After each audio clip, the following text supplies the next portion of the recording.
Berikutnya kita akan bahas beberapa jenis mineral dan fungsinya baik di dalam tubuh maupun di bahan pangan. Pertama, kalsium. Fungsi kalsium di dalam tubuh seperti yang kebanyakan kita ketahui yaitu dalam pembentukan tulang dan gigi. Ini yang mungkin yang paling familiar fungsi kalsium di dalam tubuh. Tapi fungsi kalsium tidak sebatas itu saja. Kalsium juga berperan dalam proses blood clotting atau pembekuan darah, kontraksi dari muscle atau otot, cell division, pembagian sel, transmisi dari syaraf, aktivitas enzim, fungsi sel membran, dan juga sekresi hormon. Di dalam bahan pangan, kalsium dapat berperan sebagai crosslinker. Crosslinker adalah suatu senyawa atau zat yang bisa membentuk ikatan silang untuk senyawa lainnya. Misalnya di sini kalsium dia bisa menjadi crosslinker atau pembentuk ikatan silang antara satu protein dan protein yang lainnya, atau antara satu polisakarida dengan rantai polisakarida lainnya. Apa fungsinya? Nah, ikatan cross-linking ini atau ikatan silang ini sangat penting terutama dalam pembentukan gel maupun stabilitas gel. Terus kalsium juga mempengaruhi tekstur dari keju. Jadi kalau keju yang curd-nya atau yang protein yang sudah terendapkan itu mengandung kalsium yang rendah, maka teksturnya akan cenderung crumbly atau mudah berderai ya, dia tidak tergabung dengan atau mudah pecah-pecah gitu ya.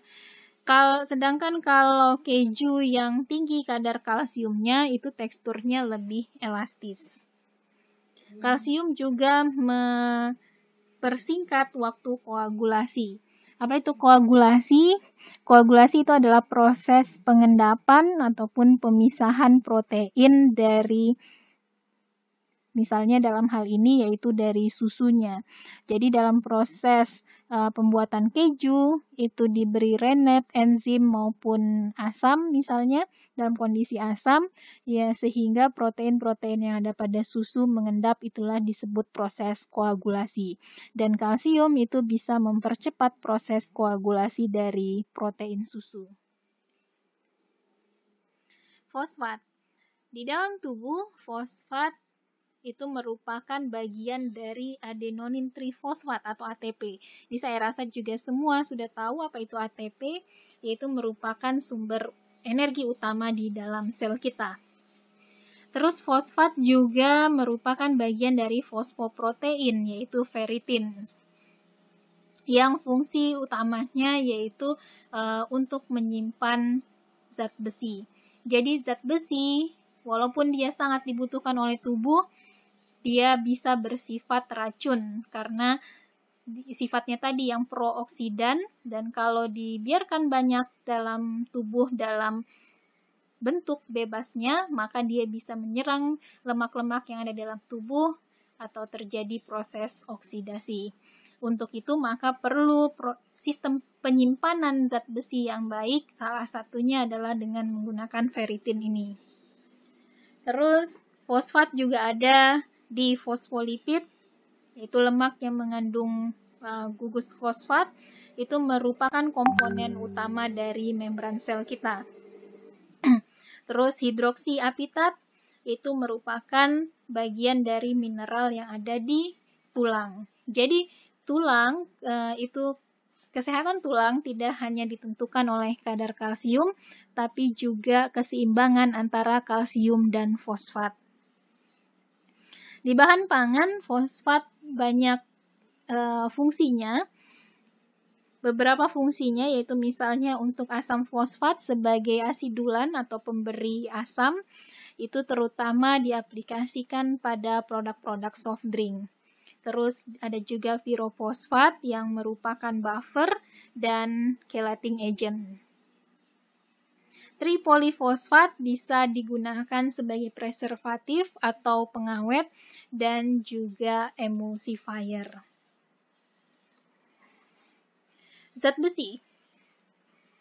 Fungsi zat besi di dalam tubuh yaitu sebagai transport dan juga penyimpanan oksigen, yaitu transport oksigen dengan hemoglobin, penyimpanan oksigen itu dengan mioglobin di sel-sel tubuh kita. Terus juga zat besi ini juga terlibat dalam pembentukan ATP atau pembentukan energi dan juga sintetis DNA. Meskipun demikian, walaupun dia banyak perannya di dalam tubuh, zat besi yang dalam bentuk bebas itu bisa bersifat toksik karena tadi prooksidan yang meningkatkan atau mempercepat terjadinya oksidasi lipid dan juga bisa menyerang molekul-molekul DNA. Nah, oleh karena itu, di dalam tubuh kita, pertama kita tidak boleh, asupannya tidak boleh berlebihan, tapi biasanya jarang berlebihan. Yang berlebihan itu biasanya jika mengkonsumsi suplemen yang berlebihan maupun dalam masa pengobatan. Tapi kalau hanya dari bahan pangan, biasanya jarang sekali dia berlebihan. Meskipun demikian, jika berlebihannya masih dalam taraf yang wajar, tadi kita punya sistem di dalam tubuh untuk menyeimbangkan kadar mineral, vitamin, dan zat nutrisi lainnya. Dan salah satu metode penyimpanan zat besi supaya dia aman dalam tubuh adalah disimpan dengan fosfoprotein. Di dalam bahan pangan, ini zat besi bisa bersifat negatif karena dia bisa meningkatkan atau mempercepat terjadinya oksidasi dari lemak. Lipid peroxidation atau yang menyebabkan degradasi dari lemak. Nah, degradasi dari lemak ini tidak hanya menurunkan nilai gizinya, tapi juga bisa mempengaruhi sifat organoleptik dari bahan pangan. Mekanisme dari prooksidan dari zat besi ini cukup kompleks. Ada dua mekanisme yang dijabarkan. Ini saya dapat dari buku Kimia Pangan Venema.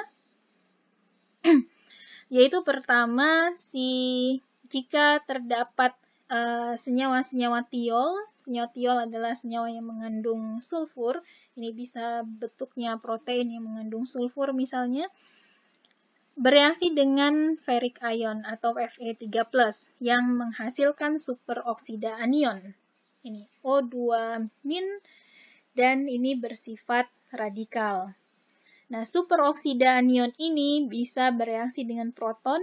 Proton banyak sekali ada di air, di asam, dan sebagainya, dan membentuk hidrogen peroksida atau H2O2.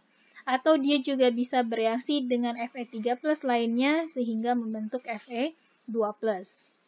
Nah, hidrogen peroksida ini juga merupakan senyawa prooksidan. Dia bisa mempercepat terjadinya reaksi oksidasi. Terus Fe2+ sendiri bisa bereaksi lagi dengan H2O2 dengan hidrogen peroksida menghasilkan hidroksil radikal. Nah, hidroksil radikal ini merupakan spesies yang sangat reaktif dan dia dengan cepat bisa menyerang asam lemak maupun lipid lainnya sehingga terjadilah reaksi oksidasi berantai. Mekanisme yang kedua, bisa saja si Fe2+ maupun Fe3+ langsung menyerang lipid atau asam lemaknya. Jadi Fe2+ menyerang satu asam lemak, misalnya menghasilkan satu asam lemak radikal. Nah, si asam lemak radikal ini bisa menyerang asam lemak lainnya sehingga membentuk radikal yang baru. Radikal yang baru akan menyerang lagi lipid yang lain sehingga terjadilah reaksi berantai yang akibatnya tidak hanya menurunkan nilai gizi dari lemak tersebut, tapi juga bisa mempengaruhi sifat organoleptik. Nah, zat besi itu juga bisa berperan dalam memodifikasi warna, terutama dalam daging. Jadi di daging tadi seperti di tubuh manusia, di otot manusia, itu mengandung mioglobin yang memberikan warna merah. Jadi di daging tidak ada juga hemoglobin, tapi dalam jumlah sedikit karena darahnya tidak banyak di dalam daging. Nah, warna merah dari mioglobin itu sangat bergantung pada bentuk valensi dari Fe. Ketika dia Fe-nya Fe2+, maka dia berwarna merah, dan ketika Fe-nya Fe3+, berwarna coklat. Dan ini sangat dipengaruhi oleh reaksi oksidasi dan reduksi. Zat besi juga bisa membentuk warna hijau, biru, maupun hitam ketika dia membentuk kompleks dengan polifenol. Terus kalau dia bereaksi dengan S2- itu akan membentuk warna hitam, yaitu FeS, dan ini biasanya menjadi masalah dalam produk-produk kaleng. Jadi warna-warna seperti biru, hijau, hitam ini bukan warna-warna yang kita inginkan biasanya, dan biasanya konsumen akan turun tingkat penerimaannya terhadap suatu produk jika muncul warna-warna tersebut. Itu kenapa kalau ada Fe di dalam suatu bahan pangan sangat dihindari dalam bentuk bebasnya, karena dia bisa bereaksi dengan banyak senyawa yang lain maupun dalam bentuk bersifat prooksidan, mengoksidasi senyawa-senyawa lainnya sehingga mengubah sifat-sifat bahan pangan. Terus nikel. Nikel kalau di dalam tubuh ini bukan bahan atau mineral yang termasuk menjadi concern dari segi nutrisi, karena jarang sekali kita kekurangan nikel. Di dalam bahan pangan, nikel ini merupakan suatu katalis yang penting, terutama dalam proses hidrogenasi dari minyak. Proses hidrogenasi itu digunakan untuk mengubah minyak nabati yang berbentuk cair menjadi lemak padat, yaitu yang biasa kita sebut dengan margarin. Jadi kalau yang minyak dalam nabati itu biasanya dia bersifat cair di suhu ruang, sedangkan kalau lemak hewani biasanya bersifat padat di suhu ruang. Makanya kalau butter atau mentega itu bersifat padat, tapi harga untuk lemak hewani itu lebih mahal. Nah, untuk membentuk suatu produk yang mirip dengan butter dan mentega, maka digunakan bahan baku yang lebih murah, yaitu minyak nabati. Nah, minyak nabati dia berbentuk cair. Bagaimana caranya supaya dia padat? Salah satu caranya adalah dengan proses hidrogenasi. Nah, proses hidrogenasi ini katalisnya yaitu nikel yang biasa digunakan.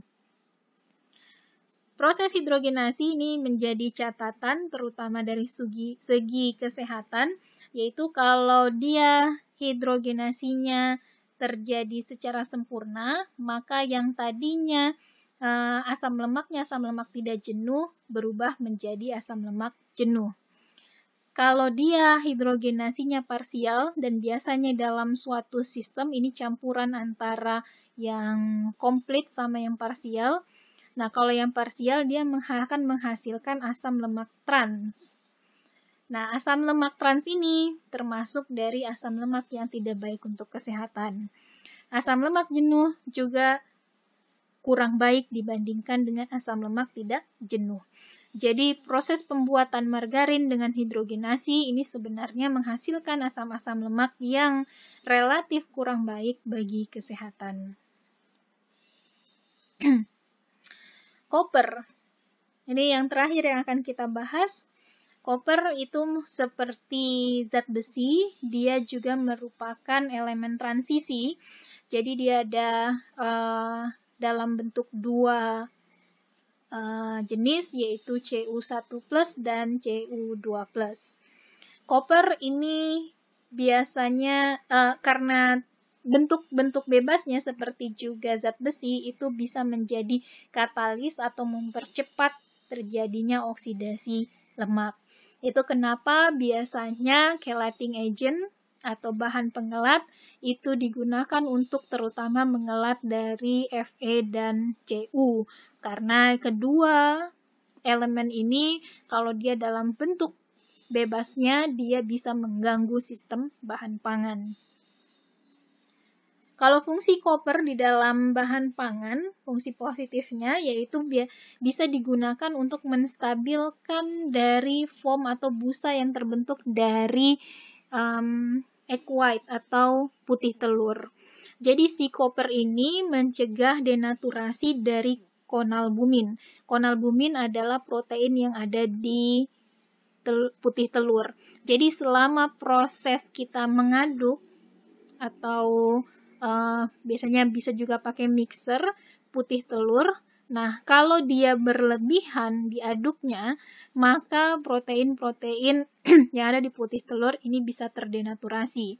Nah, kalau dia terdenaturasi, maka foam atau busa yang terbentuk itu tidak stabil atau bahkan tidak terbentuk busanya. Nah, si Cu atau koper ini berfungsi, dia akan membentuk kompleks dengan konalbumin dan mencegah terjadinya denaturasi. Apa itu denaturasi? Denaturasi adalah perubahan dari bentuk protein. Jadi, saya rasa sudah dibahas sebelumnya oleh Pak Zakir, yaitu protein itu dalam bentuk ada dia bentuk kompleksnya.